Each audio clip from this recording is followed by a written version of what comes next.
Hello friends, welcome to easy notes for you online study channel. आप सबके अपने YouTube channel पे आप सभी का बहुत बहुत स्वागत है। फ्रेंड्स, यहाँ पर लेटेस्ट अपडेट आ रही है कि यूजीसी की तरफ से एक नया रेगुलेशन लाया गया है 2025। ये ड्राफ्ट है, पहली बात तो ये क्लियर कर दें, अभी ये लागू नहीं हुआ है, पहला अभी ड्राफ्ट आया है, इस पर सजेशन मांगे गए हैं, इसलिए अभी थोड़ा सा आपको रुकना होगा इसकी कंप्लीट इंफॉर्मेशन के लिए। हालांकि इस ड्राफ्ट में क्या चीज है वो आपको जरूर बता देते हैं। यहाँ पर ये जो ड्राफ्ट आया है यूजीसी रेगुलेशन जो आया है 2025 का, अगर ये लागू होता है तो कौन सी चीजें आएंगी और कौन सी चीजें हट जाएंगी। तो चलिए पहले बात करते हैं यहाँ पे डायरेक्ट रिक्रूटमेंट की। मान लीजिए आपको असिस्टेंट प्रोफेसर के लिए डायरेक्ट रिक्रूटमेंट करना है, experience, accomplishment, the discipline of art, commerce, humanity, education, यानी ये सारे जो सब्जेक्ट दिए गए हैं इन सभी के लिए यूनिवर्सिटी और कॉलेजेस में जो मिनिमम क्वालिफिकेशन है वो क्या होनी चाहिए। अब इन्होंने ये ड्राफ्ट बनाया है, अभी ये लागू होगा, अभी सिर्फ इस पर राय मांगी गई है। तो असिस्टेंट प्रोफेसर एकेडमिक लेवल 10 के लिए अंडर ग्रेजुएट जिसमें कि national credit framework level 6 75% marks होने चाहिए, या फिर पोस्ट ग्रेजुएशन होना चाहिए 6.5 NCRF लेवल पे एटलीस्ट 55% और पीएचडी की डिग्री।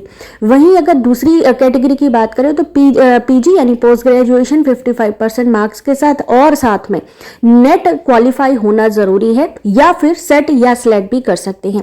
थर्ड कैटेगरी जो आई है वो है पोस्ट ग्रेजुएशन की, एटलीस्ट 55% मार्क्स चाहिए यहाँ पर, और लेवल 7 है national credit framework level 7।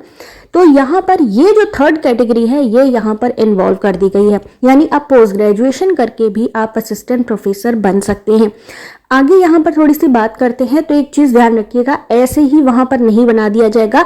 Natural सी बात है, वहां पर आपसे एक्सपीरियंस जरूर मांगा जाएगा, professional experience.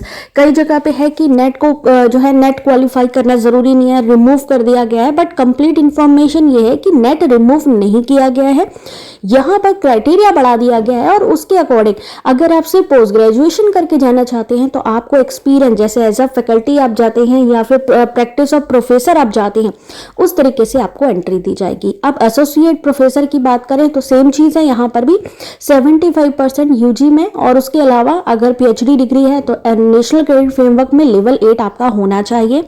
Minimum 8 year teaching research experience मांगा गया है, यानी अब ये रिसर्च पे ये आपके एक्सपीरियंस पे, आपकी स्किल्स पे सबसे ज्यादा जोर देने वाले हैं। देख सकते हैं यहाँ पे, तो नेट ऐसा नहीं है कि नेट का एग्जाम बंद हो जाएगा या नेट एग्जाम नहीं करना है, क्योंकि पीएचडी एडमिशन के लिए भी आपको नेट करना ही होगा। तो ये चीज है आप सभी के सामने, ये जो ड्राफ्ट आया है अभी लागू किया जाएगा। अभी इस पे जो है मांगी गई है, राय मांगी गई है, एडवाइस मांगी गई है कि इसमें और कौन कौन सी चीज है जिसको इम्प्लीमेंट करना चाहिए। तो इस चीज को ध्यान रखिए। बाकी अगर आप नॉर्मल बात करती हैं यहाँ पे एसोसिएट प्रोफेसर की, असिस्टेंट प्रोफेसर की या डायरेक्ट प्रोफेसर की, तो इन सभी में आगे जैसे जैसे बढ़ते जाएंगे वैसे ही आप देख रहे हैं यहाँ पर एक्सपीरियंस पे जोर दिया गया है, यानी कि अगर आपको किसी पर्टिकुलर फील्ड पे एक्सपीरियंस है तो आपको यहाँ पर चांस मिल सकता है असिस्टेंट प्रोफेसर या प्रोफेसर बनने का, लेकिन एक्सपीरियंस होना जरूरी है। नेट माना गया है, पीएचडी को यहाँ पर वैल्यू दी गई है, थर्ड एक्सपीरियंस और स्किल्स को दिया गया है। अगर आपको प्रमोशन चाहिए तब भी आपके पास पीएचडी डिग्री होना जरूरी है, और पीएचडी के लिए एंट्रेंस एग्जाम है यूजीसी नेट, तभी आप पीएचडी कर सकते हैं। तो इसलिए जो भी नेट एग्जाम क्वालिफाई कर रहे हैं उनको डरने की बिल्कुल जरूरत नहीं है, और ये भी सोचने की जरूरत नहीं है कि नेट एग्जाम नहीं देना पड़ेगा, क्योंकि अगर आपको प्रमोशन करना है एक नॉर्मल वे में, अगर एक्सपीरियंस के साथ अगर आप पीजी करके असिस्टेंट प्रोफेसर बनते भी हैं तो भी आपको अपना लेवल बढ़ाने के लिए, इंक्रीमेंट के लिए आपको पीएचडी करना अनिवार्य होगा। इसलिए यहाँ पर सिर्फ एक कैटेगरी पर मत जाइए, सिर्फ एक लॉ पे मत जाइए, बल्कि आपको पूरा ओवरऑल इसको पढ़ना होगा। ये जो बुलेटिन है इसको मैं टेलीग्राम पे डाल दूंगी, आप लोग एक बार इसको अच्छे से पढ़ लेना। हालांकि यहाँ पर जो चीजें हैं आप लोगों के सामने ही है, तो इसलिए परेशान होने की जरूरत नहीं है।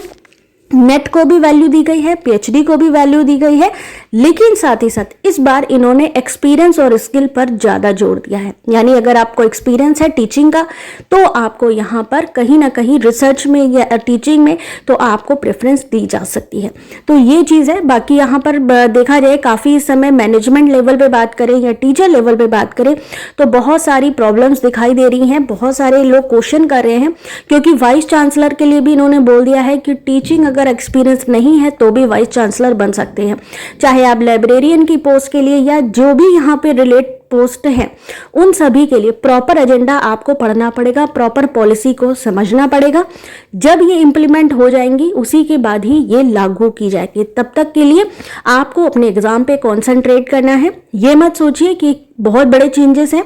हाँ, ये ज़रूर है कि जैसे एनईपी 2020 आई थी और उसमें कहा गया था स्किल पे जोर देंगे, हम ज़्यादा से ज़्यादा कॉलेज यूनिवर्सिटीज़ में प्रोफेसर नियुक्त करेंगे, तो उसी चीज़ पर काम चल रहा है। आपका इसके बारे में क्या कमेंट है ज़रूर बताइए।